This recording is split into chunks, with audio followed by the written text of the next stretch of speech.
We are at the midpoint of the season already. I feel like this is absolutely flying by. It was months and months of work to just fly through each episode. But yes, welcome back to episode 5 of Sustainably Influenced. Today, I'm talking about beauty. I'm very excited, and I don't want to give too much away, but next season, we're going to have a lot more beauty. So if you are interested in a bit more fashion and beauty stuff, make sure that you are subscribed for next season. This episode uncovers how clean and natural beauty is being enhanced through blockchain applications and how we're sort of using newer, more advanced innovations in the agricultural space to facilitate that. I'm joined today by the founder of a newer beauty brand called Olay. You will have seen them all over TikTok, Instagram. Lindsay Azpitarte is going to be joining me later on in this episode. But first, let's give a little bit of history as to how the beauty industry has changed over the past couple of years.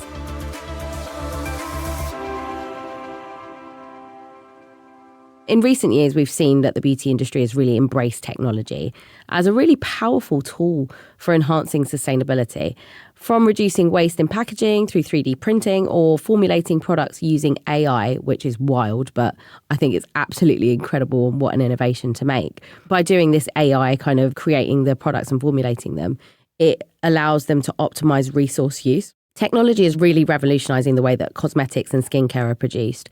So furthermore, apps and augmented reality, or AR versus AI, solutions are helping consumers make informed choices by allowing them to virtually try out products before purchase, reducing the need for physical samples, big win, and minimizing environmental impact, another big win. Additionally, blockchain technology is being utilized to provide transparency in the sourcing of ingredients, ensuring the ethical and sustainable origins of beauty products.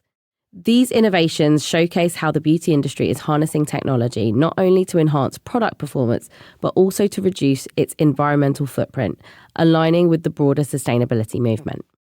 Just as technology is transforming the beauty industry by promoting sustainable practices, it also provides and plays a really crucial role in sustainable agriculture. Now, if you're a long-term listener, you'll know that back in the old days when it was Charlotte and I, there couldn't be a season that went by where we didn't talk about A, laundry, but B, agriculture and farming, because that's just who we are. So I feel like this episode's for Charlotte because we had to talk about farming at some point again this season. But it's amazing how all of these different industries are so interlinked, and you would never think it when you're just buying your beauty product. You go into Boots, Sephora, wherever you shop. Even if you're shopping online, you're just clicking and buying. You're not thinking about where the products are coming from. From precision farming powered by AI to blockchain-driven supply chain transparency, technology is driving efficiency and responsible resource management in agriculture, ensuring that sustainable practices are at the forefront of food production and environmental preservation. When we think of sustainable agriculture, one term often comes to mind, and it's probably something that you're hearing a lot more about over the past sort of year. I first came across it about 3 years ago when we were speaking to Hilmond Hoy, and we were talking about regenerative farming, and it just keeps cropping up, and it's becoming more and more prolific, and it's becoming more and more of a talking point, and I'm seeing it across every publication now. And I think regenerative farming is a really interesting area to speak about. It's a holistic approach to farming that prioritizes the health of the land, and that's what I think we all need to be doing because we're over-consuming at an alarming rate.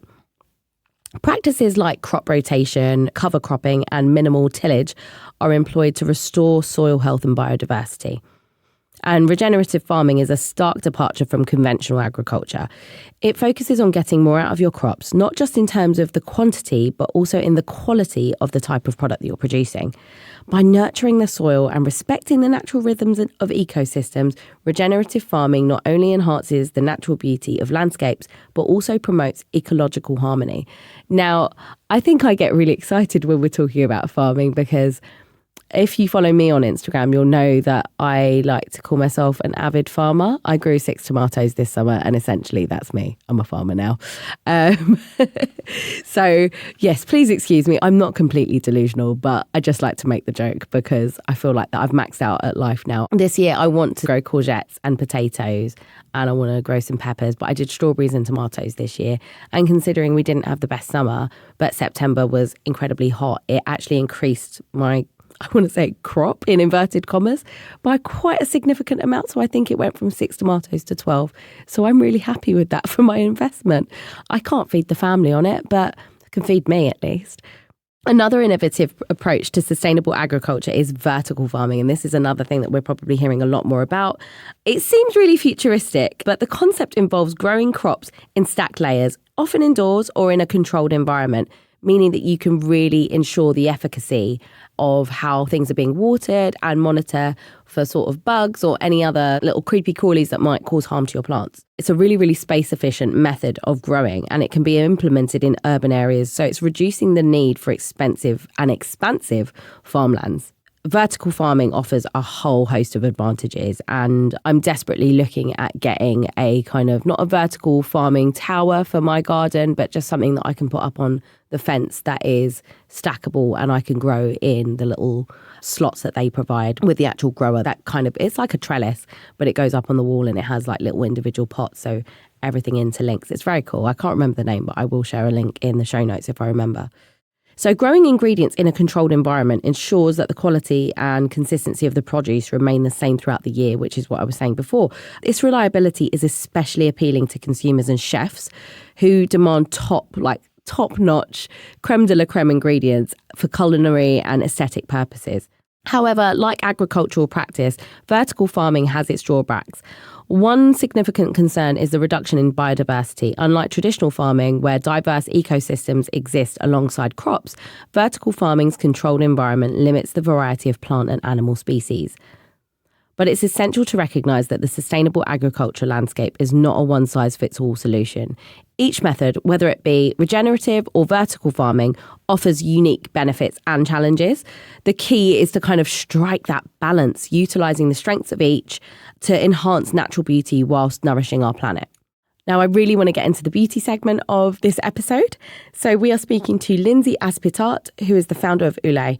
Olay is the vision of a long-time beauty industry expert, Lindsay. After more than 20 years in the industry, where she was responsible for all of Shiseido Group's prestige skincare brands in Europe, she was inspired to create a skincare brand that aligned with her own values and the values of the emerging beauty consumer. She shared their passion for products that took a more conscious approach to nature while still delivering high-performance results beyond our expectations.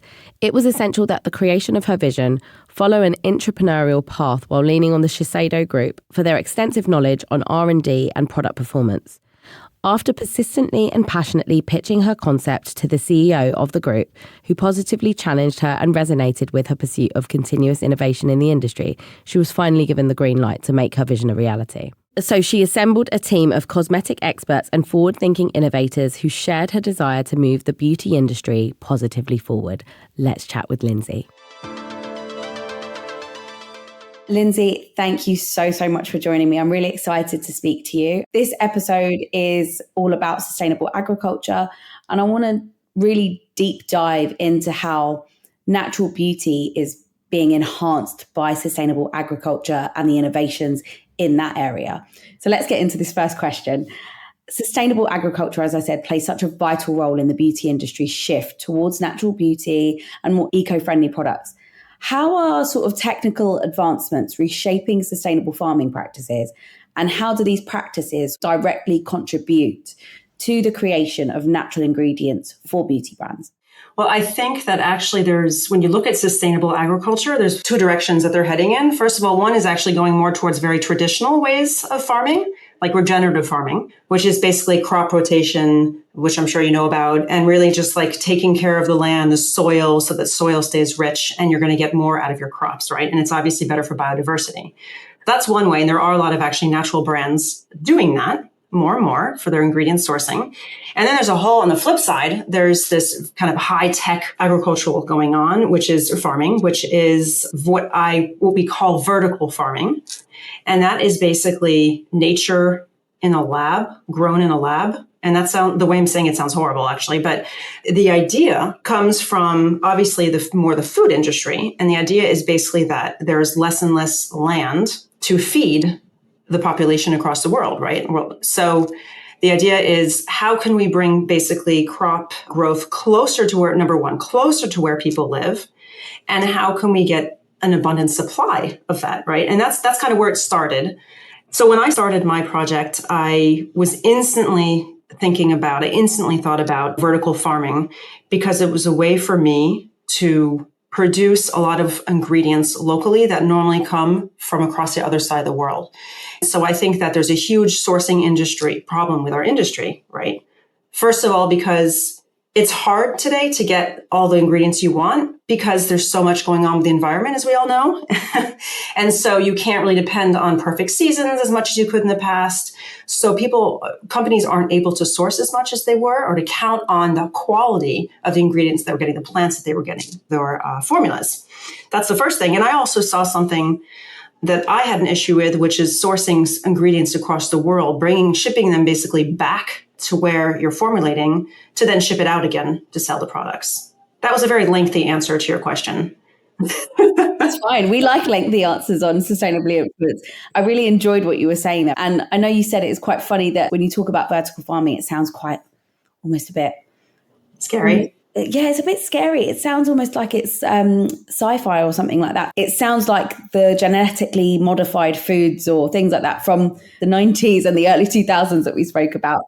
But it's not that. And I think we're coming away from it in such a magnificent way that I think there's going to be great leaps and bounds made in terms of progress over the next sort of 5 to 10 years, because regenerative farming seems to be a buzzword at the moment, but I think vertical farming is where we're all heading to. Yeah, I wanted to talk a little bit about transparency with you, because I think transparency is another big buzzword across many industries, but more specifically beauty. In the context of sort of like natural and sustainable beauty, how does technology such as AI, blockchain, or even these traceability platforms that are now being implemented enhance that traceability and transparency of ingredients, which then sort of, I want to say, ensures customers that the products that they're using are actually sourced ethically and sustainably? Because I think that that's a huge problem for people. Well, I think before talking about technology, even though that's the heart of your question, but I think it's just also, there's a lot you can do without tapping into huge amounts of technology just to be more transparent. I mean, in the first place, you can basically just contact your suppliers and ask them to give you enough information about where your ingredients come from. And it just takes basically taking that information and putting it onto your website.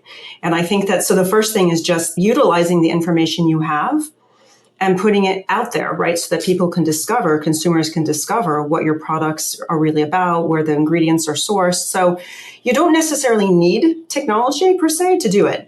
But it's true that there are lots of technologies coming out right now, like blockchain you were mentioning, which is basically literally step by step. It's coding into each step of the supply chain where the product is coming from so that you can actually trace it back and have that guarantee of where that product is coming from and when it was basically produced. I mean, everything about it. I'm not even doing blockchain because I think that's an extreme. I mean, you don't necessarily need to do blockchain. But what I'm doing personally with vertical farming is that vertical farming basically enables you to follow from literally the seed of your plant all the way to the moment where it's in your product, to able to follow everything, trace everything from A to Z. So that's an example of how technology, even just through the way your ingredients are grown, can be utilized for transparency. Then, of course, there are applications like we're working now actually through a startup program with Shiseido. We decided to work with a company called Provenance. And that's really interesting. It's a third-party, basically, application that checks everything you're saying about your brand in terms of certifications, like, oh, we're vegan, or we are produced locally, or whatever you're saying about your brand. And they will actually go through all the documentation and say, yes, what they're saying is true. And I think that's really important for the end consumer because it's easier to trust somebody else, a third party, than, of course, the brand who's speaking about themselves. I definitely agree with you. I think having these platforms makes it so much easier for the consumer to then trust what a brand is saying. Because I think at the end game, it's always, how do you get people to buy your product? It's trust. They have to have that trust in what it is that you're selling to them. And especially now with the rise of sustainable, ethical, responsible, clean, vegan, beauty, all these different words that we use to describe beauty products, you need to have that element of transparency that then translates into that trust, which ensures that a consumer is going to then spend their money with you, because that's how you know what people really want, isn't it? So you mentioned Shiseido, who you worked at previously before starting Olay. And I really want to talk about the brand because I'm quite excited. I've got some products to try. I'm very, very excited to try those out. So Olay has made significant strides in merging technological innovation with sustainability. And I would really like to know some of the insights into your unique technological advances in how you're sourcing those sort of sustainable ingredients and how these advancements align with the brand's commitment to promoting that natural beauty products and, I guess, gaining that trust. Right. I think from the beginning, obviously, I knew I wanted to develop products with natural ingredients. Clearly, I was influenced by what was happening over COVID. This is not a COVID brand, but I did happen to be developing a lot of it. The early stages of the product development were during the lockdown. And I just remember seeing the power basically of nature just taking over all the major cities, which was wonderful to see, and how basically the environment was better off without us, to be honest. And so it just got me thinking that it just made sense for me right from that point to formulate with natural ingredients. And I also believe that we are part of nature, obviously. So what else would you want to put on your skin?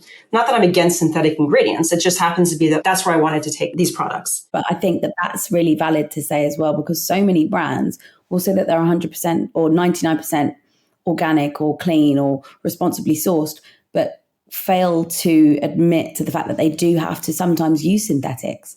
Because you have to sometimes for the compound for it to work. So I think there's a place for them, but when they're created in the right way. Exactly. And so when I started actually looking more into natural ingredients, because in all my past experiences, I was working more with brands or for brands that were basically using more synthetic than natural ingredients, I really got to understand, I would say, what was great about natural ingredients, but also what I was seeing as an issue in terms of the impact that you could potentially have using natural ingredients. And that was, of course, everything that took into account the idea of sourcing from across the world. And yes, there are great ingredients in Europe. Yes, there are great ingredients in France. But if I want to use an ingredient from India, how can I do that without literally shipping it, buying it from across the world and having it shipped over here where I'm going to develop all the products? So that was the first question I was asking myself when I first started.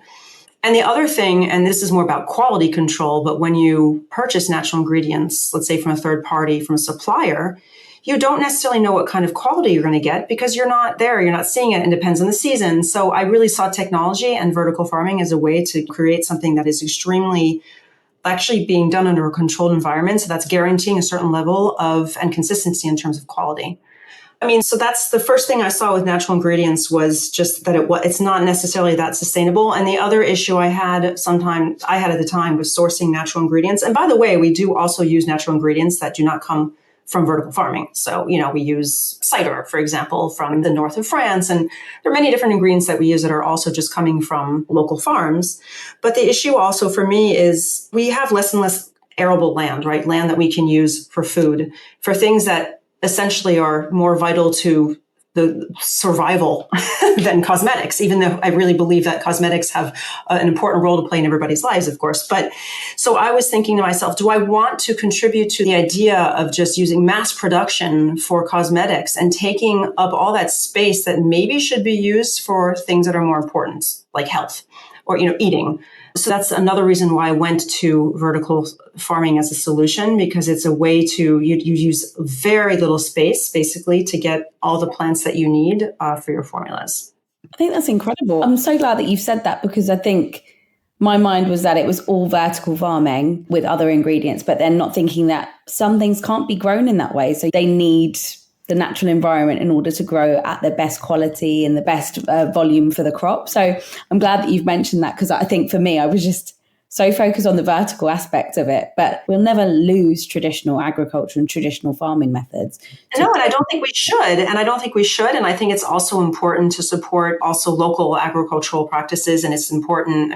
Tradition should still be, I think, in everything that you do, right? So it's always about combining the two. It's, what's good about what we're currently doing and what we've done in the past, and how can we combine that with technology in the future?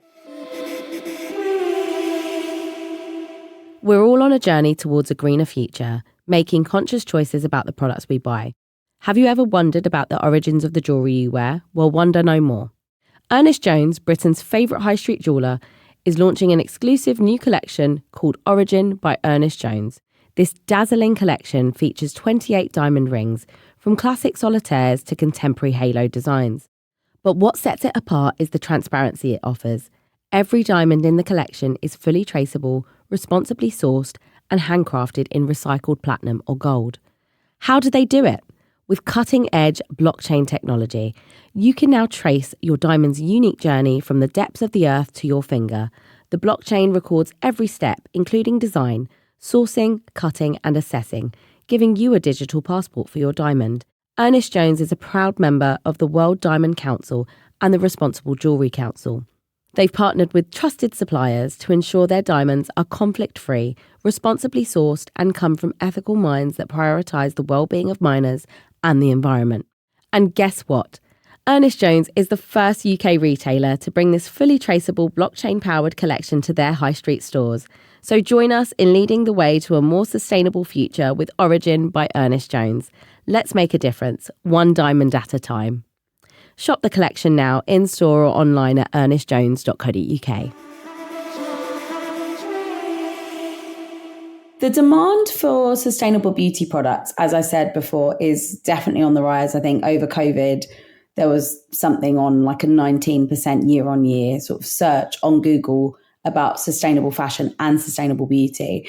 How do partnerships between beauty brands and sustainable agriculture initiatives sort of foster those positive impacts on those local communities that we just spoke about, biodiversity and the environment, whilst also sort of ensuring consistent access to high quality natural ingredients? Well, I think in terms of biodiversity, I wouldn't say that vertical farming helps in that respect, because we're basically creating plants and growing plants in a very controlled environment, basically in a lab, more or less. So what I can say about that is vertical farming is then not using, as I was mentioning earlier, that land that then could be used for example, regenerative farming, which is basically what is really helping out with biodiversity.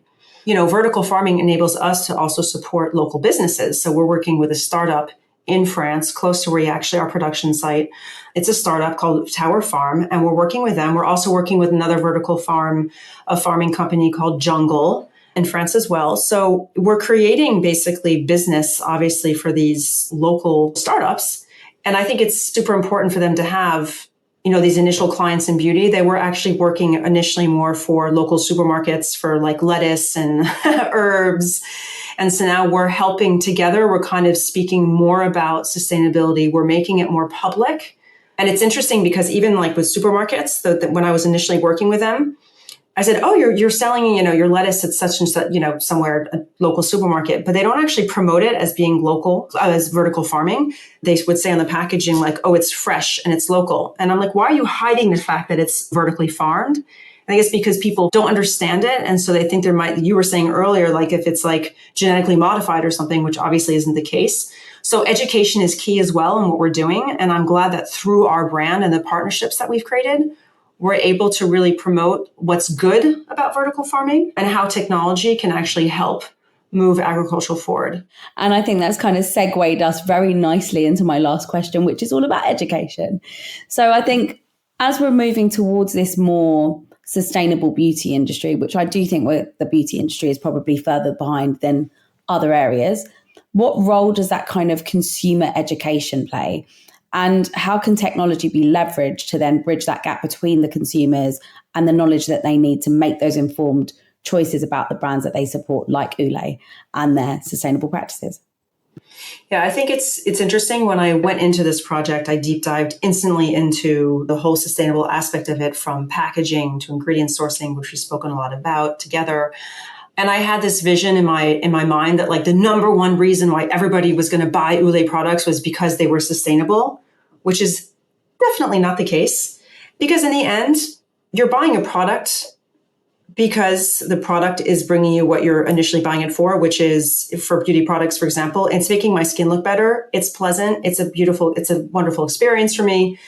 So when I started out the project, I had this feeling that I put everything forward about the sustainability aspect of the products. And I think I went a little too far, because the consumers today, I think, aren't as educated as we think about sustainability, including myself. I mean, it's been a real area of contention for me, because I think every conversation that I have with different brands is exactly the same, where, oh, well, the consumers know so much more now.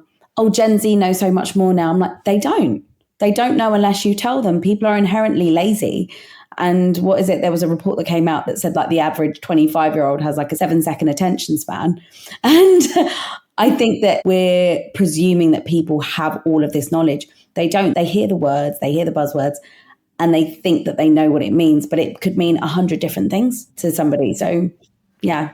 Even like, did you know how ingredient sourcing works? Guess what? I didn't really know that much about it even before I started working on natural ingredients. So, I mean, how do you expect the end consumer to know that much? So education, to answer your question, is key. I think it's also about keeping it simple, focusing on the messages you want. I mean, we have gone very far in terms of all the sustainable things we've been doing around our packaging, the coating that we use for the lacquer, the weight of the glass, biodegradable caps. I mean, and you can't say it all. At one point, you got to pick and choose your battles, right? So we're focusing right now more on the messaging about actually what our discussion is about, which is more about ingredient sourcing. And how can technology leverage all that? I think it's a lot of these third-party applications, I really believe, of course, blockchain, but I'm not personally doing blockchain, like I said, but Provenance, for example, the application that the company we're going to start working with, I think that's key to have this kind of third-party person, working with the brand, helping the consumers to decipher, kind of pick through everything and understand what it really means. Because I think greenwashing is what everybody's concerned about today, that are the brands, when they say that they're clean, that they're green, that they're this, that they're that, is it true? So having the technology, having this kind of third-party application to help consumers understand more about that, and basically for them to say, hey, this guys, we have nothing to do with this brand, but we have proven that what they're saying is correct, is super important.